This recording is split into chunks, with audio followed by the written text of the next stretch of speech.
Додека новиот закон за бесплатна правна помош ја чека доработката, статистиките покажуваат дека само 1% од граѓаните ги искористиле правата кои веќе постоечкото законско решение од 2009 година ги нуди.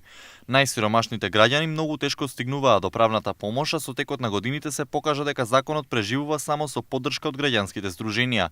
Дополнителен проблем е и тоа што малкумина од граѓаните се известени дека има ваков закон. Па мислам дека да, имам. Дали тоа право сте го искористиле до сега? До сега да. Па да, заради тоа што сум самохрана мајка. Истражувањата на невладиниот сектор покажале дека околу 70% од граѓаните од загрозените социјални категории не знаат дека може да добијат бесплатна правна помош. Ова беше причината и за неколку кампањи и проекти со цел запознавање на граѓаните со правата што им ги нуди законот. Веб страницата pристапдоправда.мк, иницирана од Македонското здружение на млади правници како дел од проектот следење на примената на законот за бесплатна правна помош, беше една од алатките која очигледно не го постигнала целниот ефект. Па воопшто не сум запознаен со тој факт. Фала ви на информација. Не.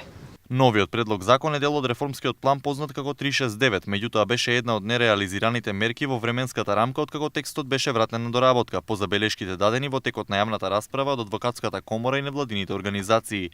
Како слабости на новото решение, граѓанските здруженија ги посочија тесниот опсег на претходна правна помош, недостатокот од механизми за едукација на граѓаните, како и недоволно јасните критериуми за пристап до бесплатната заштита.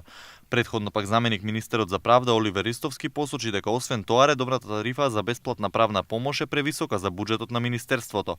Сепак пристапот до бесплатна правна помош во меѓувреме ќе се подобрува со проект финансиран од Европската унија и Советот на Европа. 300.000 евра се предвидени за проектот поддршка на реформите на системот на правна помош кој ќе се спроведува до наредната година, а на Министерството за правда ќе му обезбеди поддршка за подобрување на процесирањето на барањата и зајакнување на нивните капацитети за давање на поквалитетни и пообемни правни услуги согласно европските стандарди.